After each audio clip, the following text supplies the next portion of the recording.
Engineering পাঠশালার পক্ষ থেকে আমি মিজান ভাইয়া চলে আসলাম আজকে তোমাদের জন্য একটা মেগা ক্লাস নিয়ে। আর আজকের ক্লাসটা হবে তোমাদের জন্য একটা টার্নিং পয়েন্ট এবং সবচেয়ে গুরুত্বপূর্ণ একটা ক্লাস হবে।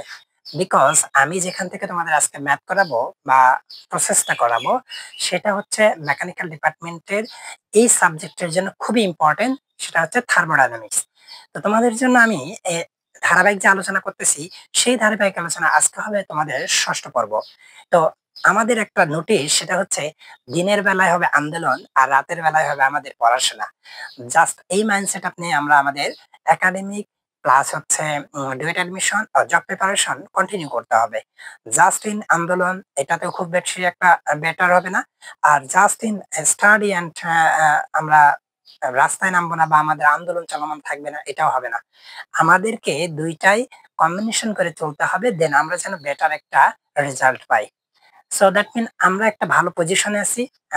বিকজ আমরা এই জন্য বলতেছি যে আমরা হচ্ছে অ্যাডজাস্ট যারা বিএসসি ইঞ্জিনিয়ার যখন আন্দোলন করতেছিল তখন আমরা পিছাই ছিলাম, বিকজ আমাদের স্টুডেন্ট গুলো সবাই বাসায় ছিল। এখন তো আমাদের সবাই মোটামুটি কলেজে ফিরছে, যার কারণে আমাদের একটা জনসমষ্টি আছে। আলহামদুলিল্লাহ, সবার জন্য দোয়া থাকবে এই আন্দোলনটাকে যেন অগ্রসর করে নিয়ে যাওয়া যায় এবং আন্দোলনটাকে পূর্ণ সমর্থন থাকবে আমাদের ইঞ্জিনিয়ারিং পাঠশালার স্টাফের পক্ষ থেকে। আরেকটা হচ্ছে গুড নিউজ, সেটা হচ্ছে আগামীকাল থেকে আমাদের ত্রিপলি ডিপার্টমেন্টের পার্ট বাই পার্ট ক্লাস হবে, স্টেপ বাই স্টেপ। তোমাদের ইমন ভাই থাকবে, দেন তোমরা হয়তো চেনো না, জাস্ট আমি তোমাদের পরিচয় করে দেবো আগামীকাল থেকে। তো এটা হচ্ছে ত্রিপলি ডিপার্টমেন্টের জন্য একটা ভালো সুখবর, কারণ হচ্ছে অনেকে ত্রিপলি ডিপার্টমেন্টটাকে হার্ডলি নিয়ে থাকে, দেন ওখানে পড়াশোনা হচ্ছে না। অনেকে অফলাইন বেসে পড়াশোনা ওরকম করতে পারে না। তো তাদের জন্য এটা হচ্ছে টার্নিং পয়েন্ট। তো আমাদের পেইড ব্যাচ চলমান আছে। তোমরা যদি পেইড ব্যাচে ভর্তি হতে চাও তো এনরোল করতে পারো। আমাদের WhatsApp, imo and Facebook page এবং ইউটিউব তো আছেই। তো তোমাদের জন্য আজকের আলোচনাটা, আমাদের যে বাকি আলোচনা ছিল সেগুলোকে আমরা স্টপ করলাম। দেন আমাদের কন্টিনিউ চলতেছে যে ক্লাসগুলো, সেটা হচ্ছে আজকে হবে আমাদের থার্মোডাইনামিক্স কি সাইকেল। সাইকেলের উপর ক্লাসগুলো আমি ধারাবাহিক দিচ্ছি। তো আজকে আমরা থার্মোডাইনামিক্স এর বেসিক আলোচনাগুলো দেখব। থার্মোডাইনামিক্স এর বেসিক আলোচনা হচ্ছে আমাদের থার্মোডাইনামিক্সে প্রসেস আছে বেশ কয়েকটা, বাট আমাদের এখানে আমি আলোচনা করব অনলি 4টা। কয়টা প্রসেস আলোচনা করব? 4টা প্রসেস আলোচনা করব। সেই প্রসেসগুলো কি বলো তো? প্রসেসগুলো তোমরা Carnot cycle, auto cycle, DJ cycle, এই হচ্ছে 3টা মূলত আমাদের কাজে লাগে। আর একটা হচ্ছে ব্রাইটন সাইকেল। দেন এই 4টা আলোচনা করবে, তবে ব্রাইটন সাইকেলটা হচ্ছে সবচেয়ে কম কাজে লাগে, যার কারণে ওটাকে আলোচনা আমি করতেও পারি নাও করতে পারি। বাট আমরা 3টা আলোচনা করব, কার্নোট সাইকেল, অটো সাইকেল এবং ডিজেল সাইকেল। তো কার্নোট সাইকেল আরেকটা নাম হচ্ছে রিভার্সেবল সাইকেল। হ্যাঁ, ডিজেল সাইকেল আছে, ওটারও বিকল্প নাম আছে। আমরা আপাতত কার্নোট সাইকেল আলোচনা করতেছি। এই কার্নোট সাইকেলটা অনেক মানে একটা ইতিহাস আছে, সেটা হচ্ছে আসলে কার্নোট সাইকেলের কাজকে 100% হিসেবে ধরা হয়। মানে এই কাজ দেবে 100%, এটা আসলে ধরা হয়। ইতিহাস কেন? আসলে কারো পক্ষে সম্ভব না 100% কাজ দেওয়া, কিন্তু আমাদের কার্নোট সাইকেলটা কাজ করতে হয় কি 100% ধরে। জাস্ট ইন এইটার জন্য আমরা এটাকে আগে আলোচনা করব, দেন আমরা অটো ডিজেল ধারাবাহিকভাবে আলোচনা করব। তো তোমরা এখানে অলরেডি আমার একটা পিভি ডায়াগ্রাম দেখতেছো, ভি টি এস।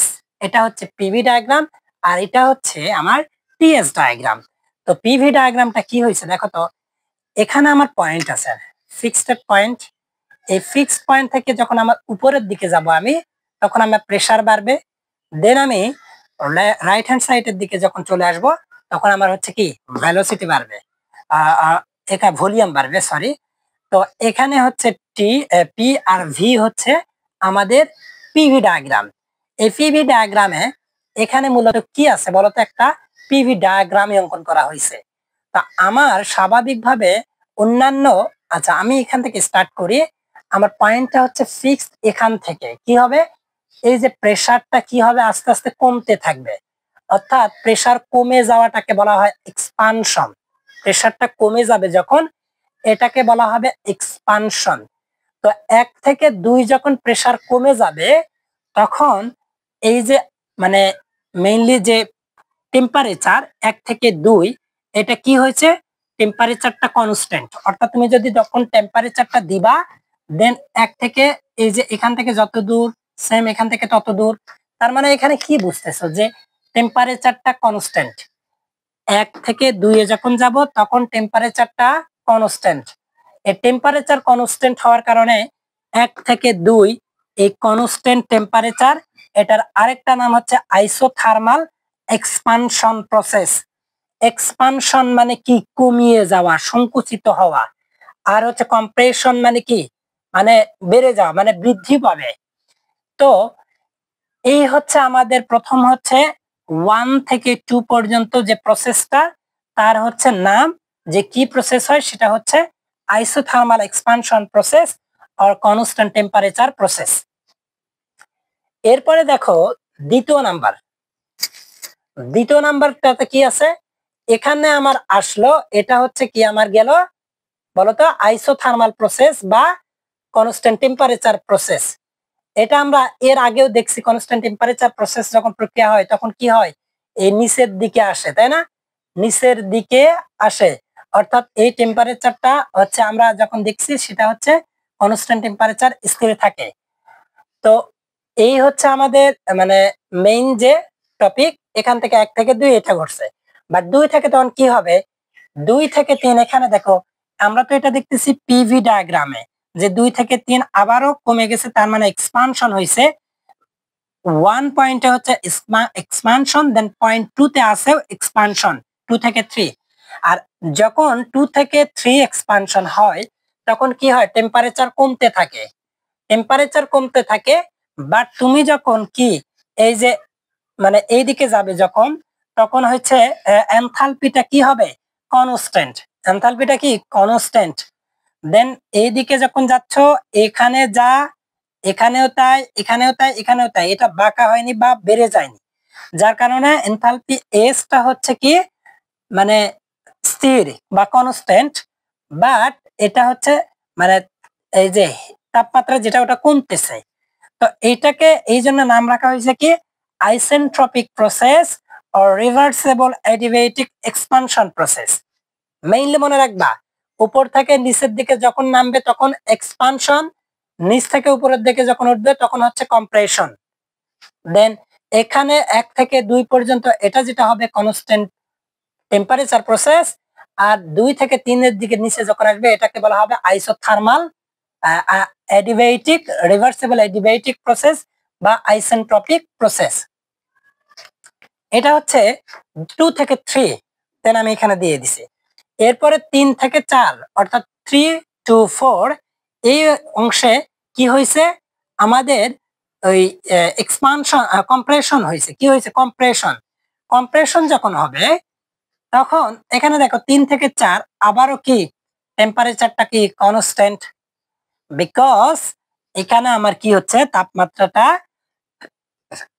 বাড়তেছে। এই তাপমাত্রাটা যখন এই যে এই জায়গায় 3 থেকে 4 এ, তখন কি হচ্ছে আমার এই অংশটা হচ্ছে কম্প্রেশন প্রসেস বা টেম্পারেচার কনস্ট্যান্ট। তাহলে হবে কি constant temperature or isothermal compression process. এই হচ্ছে 3 থেকে 4। আর 4 থেকে 5 আবারও কি হয়েছে, কম্প্রেশন হয়েছে, বাড়তেছে। তার 3 থেকে 4 থেকে 1, 4 থেকে 1 এটা হচ্ছে কনস্ট্যান্ট এনথালপি বা রিভার্সিবল অ্যাডিয়াবেটিক প্রসেস। দেন 4 থেকে 1 হচ্ছে আইসেন্ট্রপিক প্রসেস আর রিভার্সিবল অ্যাডিয়াবেটিক কম্প্রেশন প্রসেস। মূলত এই কম্প্রেশন প্রসেস অর্থাৎ কার্নোট সাইকেলের এই ডায়াগ্রাম গুলোকে তোমাদের অবশ্যই মেইনলি ফোকাস দিয়ে মনে রাখতে হবে। তোমরা জানো খুব ভালো করে এই প্রসেসগুলো মনে রাখতে পারো, যাতে করে তোমাদের ম্যাথে কোনো প্রবলেম ক্রিয়েট না হয়। তো এই ম্যাথের কিছু কি আছে, আমরা তো প্রসেসগুলো দেখলাম কোথায় কোন প্রসেস সংঘটিত হয়, বাট এখানে আমার কিছু ফর্মুলা আছে। এই ফর্মুলাগুলো কি ফর্মুলাগুলো দেখে আসি। যে তো আমি এটার সূত্র যদি আমি বের করতে চাই, অর্থাৎ এটাতে আমার কতটুকু দক্ষতা হয়, এই দক্ষতা বের করার সূত্র আমার দুইটা আছে। একটা হচ্ছে স্বাভাবিক যে দক্ষতা, সেটা হচ্ছে এই যে এটা ইজুকাল টু হচ্ছে দক্ষতা equal to W divided Q in. তো এটা equal to W divided Q in, এটা হচ্ছে স্বাভাবিক ক্ষেত্রে। যদি বলে কখনো কোনো কোশ্চেনে বলে যে আদর্শ কার্নোট সাইকেলের ক্ষেত্রে কি হবে?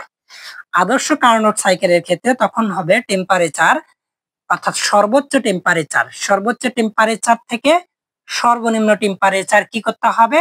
বাদ দিতে হবে। তো বাদ দিলে দেখো তোমাদের সর্বোচ্চ টেম্পারেচার কোথায় হয়? সর্বোচ্চ টেম্পারেচার ১ এ অথবা ২ এ, দেন সর্বনিম্ন টেম্পারেচার ৩ এ অথবা ৪ এ। তো এইটা হচ্ছে তোমাদের টেম্পারেচারের ডিসটেন্স, অর্থাৎ টেম্পারেচার সর্বোচ্চ মাইনাস হচ্ছে সর্বনিম্ন ডিভাইডেড সর্বনিম্ন। এখানে কিউ, আমরা কিউ ইজুকাল টু কি জানি? ডাব্লিউ ইজুকাল টু জানি Q in minus Q out. হ্যাঁ, এটাই আমরা জানি। তাহলে এখানে দেখো এই যে কিউ ইন, অর্থাৎ কাজ যখন হয়, কাজটা কোথায় হয় বলতো? কাজ এখানে বের হয়। এটা হচ্ছে এখানে কিউ ইন, এখানে হচ্ছে কিউ আউট, এই জায়গায়। দেন এখানে মূলত কাজ হবে Q in minus Q out, এই জায়গার কাজ মাইনাস হচ্ছে এই জায়গার কাজ। এইটা হচ্ছে আমাদের ডাব্লিউ। হ্যাঁ, এই জায়গাগুলো অবশ্যই তোমরা মনে রাখবে। এই প্রসেসগুলো খুবই ইম্পর্টেন্ট। দ্যাট মিন আমি যখন অ্যাডমিশন এন্ড হচ্ছে যখন আমি জব প্রিপারেশনে আসি, এখন এই জিনিসগুলো এখনো লাগে। তো তোমাদের অবশ্যই যারা মেকানিক্যাল ডিপার্টমেন্ট আর মেকানিক্যাল রিলেটেড কোনো ডিপার্টমেন্টে আসছো, এই সাবজেক্টটা মেকানিক্যাল, তারপরে হচ্ছে আরএসসি ডিপার্টমেন্ট, পাওয়ার ডিপার্টমেন্টেও থাকতে পারে। দেন তোমাদের এই সাবজেক্টটা very very important. That mean আমি জানি যে এটা হচ্ছে প্রত্যেকটা পরীক্ষাতে ম্যাথ দিবে। তো তোমরা এই ম্যাথগুলো ভালো করে ফোকাস করো, প্রসেসগুলো, দেন ভালো করে পারবা। এটা যদি তোমরা বুঝে থাকো কার্নোট, তো সবার আগে বলে রাখি কার্নোট সাইকেলে আরো কিছু নাম রয়েছে। এটা হচ্ছে রিভার্সেবল এডিবেটিক প্রসেস, এটা হতে পারে। অথবা যেহেতু টেম্পারেচার কনস্ট্যান্ট, এই জন্য নাম দিতে পারো কনস্ট্যান্ট টেম্পারেচার প্রসেস। এই নামগুলো তোমাদের অনেক সময় দিতে পারে। শুধুমাত্র যে কার্নোট সাইকেল বলবে তাহলেই তোমরা বুঝবা, আর যদি কনস্ট্যান্ট টেম্পারেচার প্রসেস বলে তোমরা যদি না বোঝো তাহলে হবে না। তোমাদের এটাও অনেক সময় দিতে পারে constant temperature process, reversible adiabatic process. Then তোমরা এই ম্যাথগুলো করতে পারবা। তো বোঝো যদি, তাহলে আমরা পরবর্তী সাইকেলে চলে যাব। আমরা পরবর্তীতে দেখব অটো সাইকেল। আমি ভাবছিলাম যে তোমাদের পজ করে এটা আমি চিত্রটা করার পর তোমাদের ভিডিওটা পরবর্তীতে স্টার্ট করি। দেন আমি ভাবলাম যে আসলে আমি কিভাবে তোমাদের চিত্রটা অঙ্কন করতেছি এটা তোমাদের দেখা জরুরি, কারণ অনেক সময় চিত্রটা তোমরা কি করতে পারো না, মানে ফিক্সড করতে পারো না, কিভাবে অঙ্কন করব এটা করতে পারো না। যার কারণে আমি তোমাদের লেটেড হলেও আমি আমার সরাসরি বিষয়টা দেখাই।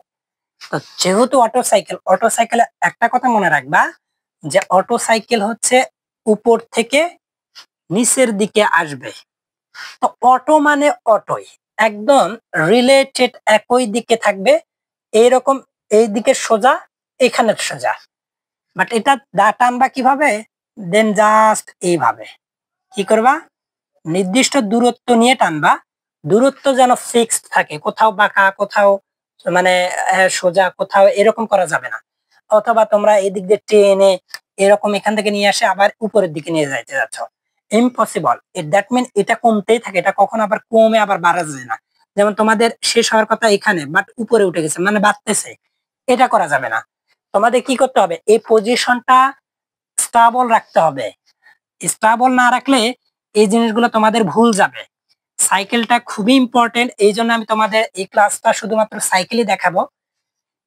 অটো মানে মনে রাখবা দুইটাই হচ্ছে কি, মানে উলম্ব বরাবর টান দিয়ে প্রথমে নিবা, নিয়ে এটা স্টার্ট হবে। আমরা দেখছি কার্নোট সাইকেলে স্টার্ট হয়েছে 1 থেকে এইদিকে, বাট এটার স্টার্ট হবে হচ্ছে নিচ থেকে 1 2 3 4।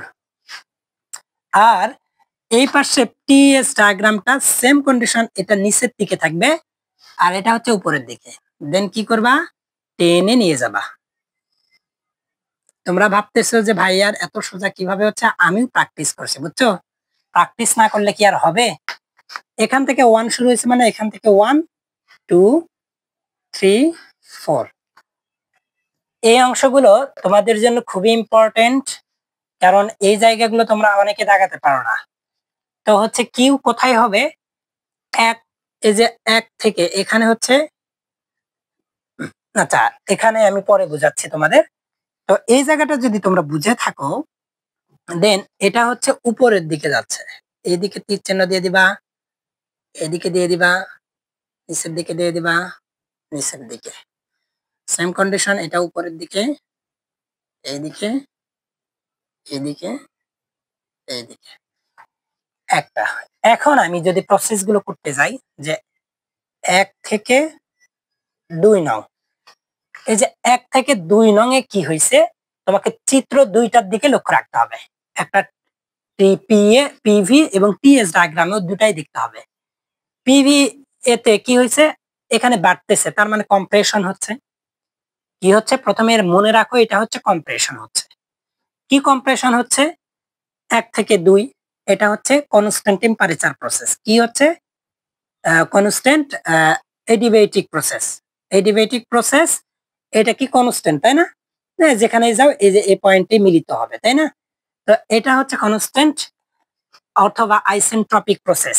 তো তোমরা লিখতে পারো কি কনস্ট্যান্ট, এটা না লিখে ডিরেক্ট লিখতে পারো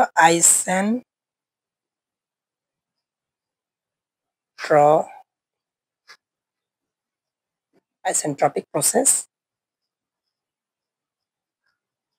অথবা কি লিখতে পারো রিভার্সেবল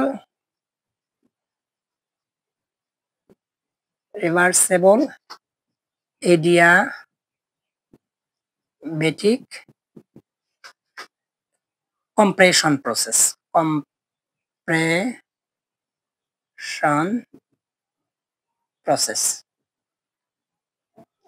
এই হচ্ছে এটা বা রুদ্ধতাপীয় প্রক্রিয়া বলা হয় এটাকে।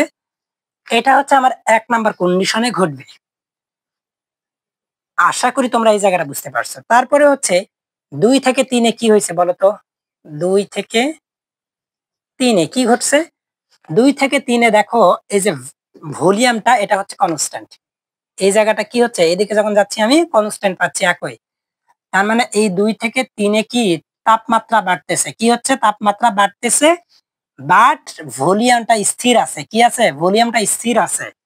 তাহলে আমরা লিখতে পারি কি, যে কনস্ট্যান্ট ভলিউম প্রসেস। কি লিখতে পারি, কনস্ট্যান্ট ভলিউম প্রসেস। আচ্ছা, কনস্ট্যান্ট ভলিউম প্রসেস হলো, তাই না? কনস্ট্যান্ট ভলিউম প্রসেসের আরেকটা নাম কি, isometric process.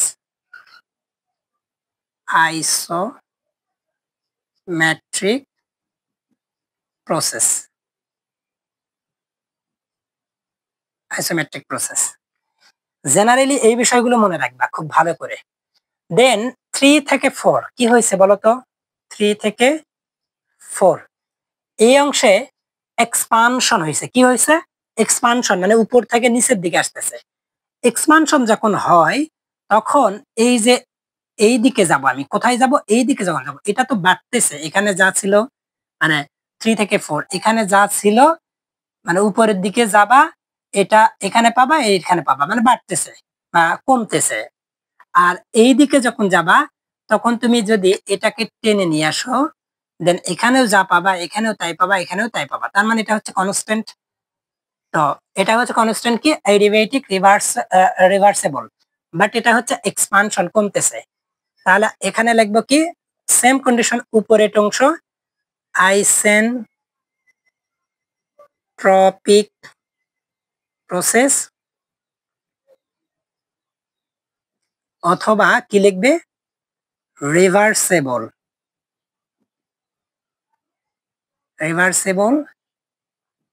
Adiabatic expansion process, expansion process.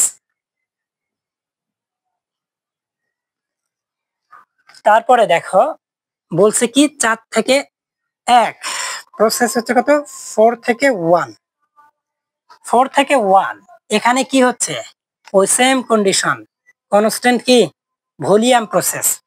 তাহলে লেখো কনস্ট্যান্ট ভলিউম প্রসেস অথবা এটাকে আমরা কি বলতে পারি, isometric process. Isometric process mainly এই জায়গাগুলো তোমাদের খুব ভালো করে বুঝতে হবে, কারণ এই জায়গাগুলো যদি তোমরা ভুল করো ম্যাথে যা প্রবলেম ক্রিয়েটে করবা। তো এই অংশটা যদি তোমরা এই অংশগুলো বুঝে থাকো তাহলে আমি সরাসরি কিছু ফর্মুলা দেখি। তো ফর্মুলাগুলো কি,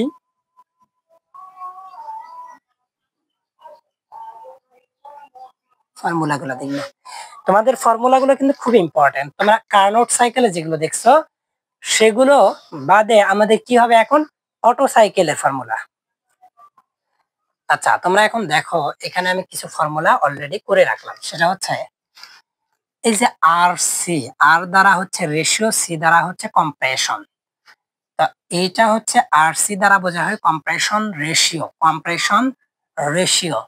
কম্প্রেশন কোথায় হয় বলতো, এই যে কম্প্রেশন, এখানে হচ্ছে কি কম্প্রেশন রেশিও, যেটা এই কম্প্রেশন রেশিওটাকে এইখানে যদি আমি ভি ভেলোসিটি এখানে কত দূর আসছে, এই ভি হচ্ছে V1 ইকুয়াল টু V4 সমান এখানকার ভিটাও ঠিক একই V2 V3। তো এখানে কম্প্রেশনটা হচ্ছে কি, ভি হচ্ছে 1, V1 ছোট, এখান থেকে আসছে V2 বড়, তার মানে ছোট ভাগ বড়টা নিবা তোমরা। দেন পরেরটা কি হচ্ছে এক্সপানশন রেশিওটা কমে যাচ্ছে, সেক্ষেত্রে একই ফর্মুলা, সেটা হচ্ছে ছোট হচ্ছে এটা। দেখো এখানে যে এক্সপানশন ছিল তা কমে এক্সপানশন মানে আরো কমে গেছে, তো এক্সপানশন কম হচ্ছে V4 ডিভাইডেড হচ্ছে V3। এগুলো হচ্ছে মনে রাখার কৌশল কিছু দেখাচ্ছি। আর এটা হচ্ছে দক্ষতা, বা এটা এই দক্ষতা হচ্ছে কি, হচ্ছে মানে নির্বাহিত কাজ ডিভাইডেড হচ্ছে কিউ ইন হচ্ছে তাপমাত্রা, বা এখানে হচ্ছে কি এনার্জি। দেন এটা হচ্ছে Q in minus W equal to Q in minus Q out divided Q in. আর এই যে আমরা এখানে হচ্ছে আইডিয়াল মানে আদর্শ গ্যাসের ক্ষেত্রে এটা ইউজ করব। দেন এটা যখন আমরা এগুলো যদি দেওয়া থাকে তো এটা দিয়ে আমরা বের করব, আর যদি না দেওয়া থাকে দেন আমাদের আইডিয়াল গ্যাসের সূত্রের মাধ্যমে বের করতে হবে। সেটা হচ্ছে 1 মাইনাস 1 ডিভাইডেড কম্প্রেশন রেশিও আর সির উপরে পাওয়ার হিসেবে ল্যামডা মাইনাস হচ্ছে এটা মাইনাস, বা এটা হচ্ছে ল্যামডা হচ্ছে মাইনাস 1। তো এটা হতে পারে, আমরা কম্প্রেশন রেশিও এখান থেকে বের করে নিয়ে বসে দেব। আর কিছু আদর্শ গ্যাসের ক্ষেত্রে এখানে এই যে এটার মান ফিক্সড আছে, ল্যামডার মান এটা হচ্ছে একটা 1.67 আছে, তারপরে একটা 1.43, আর একটা হচ্ছে ল্যামডা সমান হচ্ছে 1.33। এটা এগুলো প্রত্যেকটা মনে রাখবা। এখন এটারও ভাগ আছে, এটার কিসের ভাগ, এটার মান যদি দেওয়া থাকে তো থাকলো, না হলে আমাকে কি করতে হবে, বের করতে হবে। তো বের করতে গেলে এটা অনেক ডাটা দেওয়া থাকবে, আর না দেওয়া থাকলে এগুলো আমাদের মৌল। আচ্ছা এগুলো কোথায় পাবো আমরা, তো সর্বজনন স্বীকৃত যেটা, যে এটা হচ্ছে এটা lambda divided lambda equal two, এটা হচ্ছে এক পরমাণু 1.66। ক্লিয়ার হও, ভালো করে বোঝো, কারণ এই জায়গাটা ইম্পর্টেন্ট। বাট এই জায়গাটা তোমরা যদি না বোঝো দ্যাট মিন আমি বলবো যে তোমরা আসলে ম্যাথে যা আটকে যাবা। তো তোমরা হচ্ছে ল্যামডা ইকুয়াল টু 1 ডিভাইডেড 6 আর ডি পরমাণুর ক্ষেত্রে হচ্ছে 4 1, আর 3 পরমাণুর ক্ষেত্রে 1.33। এই অংশগুলো যদি তোমরা মনে করে রাখো তাহলে আশা করা যায় তোমরা আর প্রবলেম ফেস করবা না। তো এই হচ্ছে আমাদের মানে মূল অংশ। তো এটাকে আমরা অটো সাইকেল বললাম, এটাকে আমরা কি বলতে পারি, ডিজেল সাইকেলও বলতে পারি। অটো সাইকেল বলছি, সরি, অটো সাইকেল বলছে, এটাকে গ্যাসোলিন সাইকেলও বলতে পারি। অনেক সময় অনেক ম্যাথে কি দেওয়া থাকবে, গ্যাসোলিন দেওয়া থাকতে পারে অথবা পেট্রোল দেওয়া থাকতে পারে। গ্যাসোলিন, গ্যাসোলিন অথবা কি দেওয়া থাকতে পারে, পেট্রোল। পেট্রোল, এই যে তিনটা নামে বিভক্ত, এই তিনটা নাম অবশ্যই মনে রাখবে। এটা হচ্ছে অটো সাইকেল অথবা গ্যাসোলিন অথবা পেট্রোল, এই তিনটা নামে এগুলো ম্যাথ করতে হবে। তোমরা যদি এই অংশগুলো ভালো করে বুঝে থাকো তাহলে আমি পরবর্তী সাইকেলে চলে যাই। আমি চলে আসলাম ডিজেল সাইকেলে। তো ডিজেল সাইকেলের সেম কন্ডিশন আমি তোমাদের আবারও প্রথম থেকে দেখাচ্ছি। এটা আমি লাস্ট সাইকেল দেখাবো, এরপরে আর কোনো সাইকেল দেখাবো না।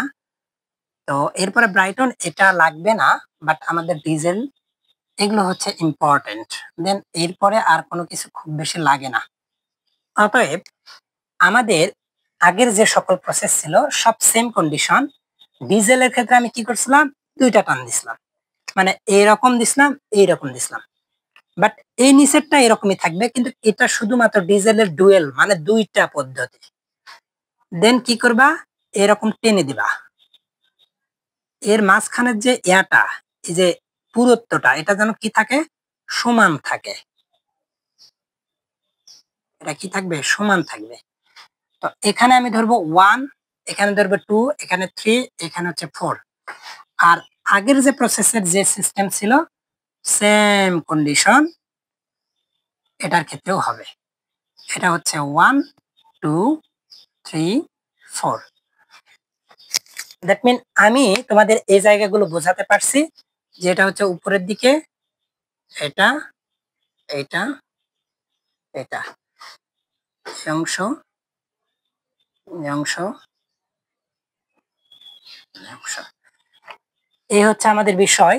দেন এখন আমি যদি প্রসেসগুলো লিখি যে 1 থেকে 2, 1 থেকে 2, এই যে 1 থেকে 2 এটা compression process, compression process. But 1 থেকে 2 এখানে কি হচ্ছে, রিভার্সিবল অ্যাডিয়াবেটিক প্রসেস, কনস্ট্যান্ট আছে এস। তার মানে এখানে লিখতে পারি কি, আমি আইসেন্ট্রপিক প্রসেস লিখতে পারি। কি লিখতে পারি, আইসেন্ট্রপিক,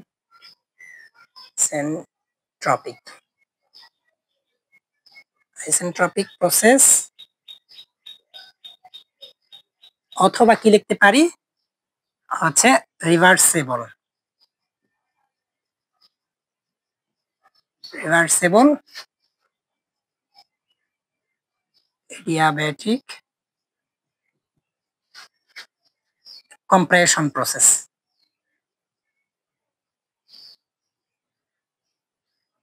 compression process। এরপরে 2 থেকে 3 কনস্ট্যান্ট প্রেসার প্রসেস। 2 থেকে 3 এ যখন যাব তখন কি হবে, constant, constant pressure process, pressure process.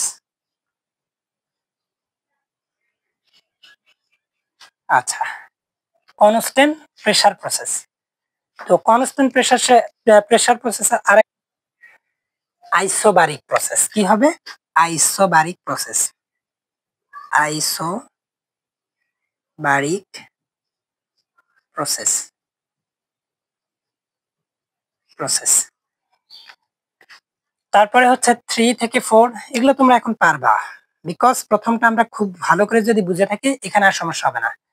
এটা দেখো, এটাও অ্যাডিয়াবেটিক রিভার্সিবল প্রসেস, এখান থেকে 3 থেকে 4। আর এটা হচ্ছে এক্সপানশন। তাহলে এখন ওই যে দেখবা যে আইসেন্ট্রপিক। আমি সব বিকল্প তোমাদের লিখে দিচ্ছি। আমি আশা করি তোমাদের এই ক্লাসটা করার পরে সাইকেল নিয়ে আর কোনো সমস্যা থাকবে, আমি আশা করি যে থাকবে না।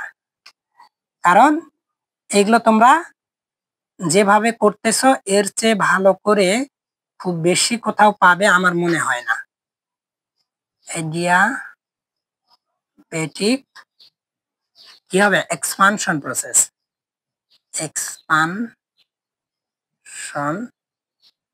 প্রসেস,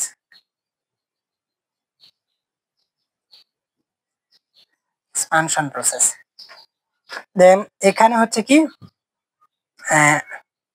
4 থেকে 1 আমাদের 4টা ধাপে কার্য সম্পন্ন হয়। 4 থেকে 1 হচ্ছে কনস্ট্যান্ট ভলিউম প্রসেস। তাহলে ওই সেম কন্ডিশন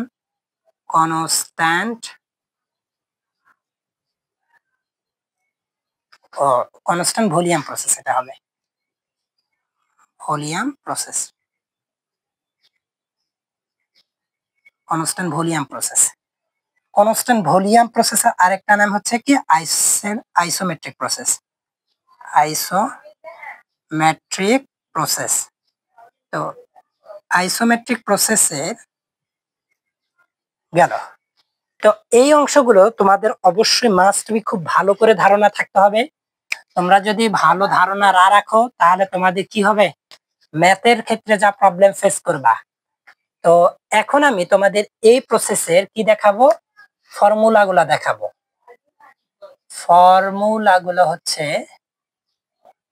ফর্মুলাগুলো কি হবে, ফর্মুলাগুলো অবশ্যই তোমরা মনে রাখো। সেগুলো হলো দেখো যে আরসি আমরা এর আগে যেটা দেখছি আর কি, আরসি হচ্ছে কম্প্রেশন রেশিও, আর ই হচ্ছে এক্সপানশন রেশিও, আর পি এই যে রো এটাকে বলা হয় কি রো, আর এটা হচ্ছে তোমার হচ্ছে কি দক্ষতা। এই হচ্ছে মূল কথা। আমরা জানি যে দক্ষতা is equal to W divided Q in compression ratio. এটার ক্ষেত্রে আলাদা হবে। কম্প্রেশন রেশিওটা এখানে কত আসছে, V1 ডিভাইডেড V2, বাট এখানে হচ্ছে কি এই যে এটা তো হচ্ছে মানে কনস্ট্যান্ট প্রেসার। এটা এই ডিজেল সাইকেল কিন্তু অনেক সময় কনস্ট্যান্ট প্রেসার প্রসেস বলা হয়ে থাকে। তো এটা মনে রাখো তোমরা। তো মেইনলি এই জায়গাটাতে তোমরা কি করবা হচ্ছে এই জায়গায় কি আছে মানে এই 4 কি করবে, এই যে ভ্যালোসিটি ভলিউম হচ্ছে V1 ডিভাইডেড হচ্ছে V3 V2, আর V4 ডিভাইডেড হচ্ছে V2।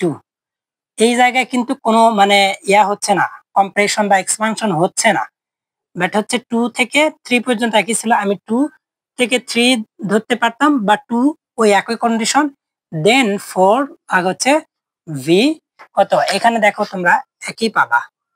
হ্যাঁ, দেন এই দিক দিয়ে তোমরা যদি ধরো একই পাবা। তো V4 divided V2 compression ratio এভাবে বের করতে পারবা।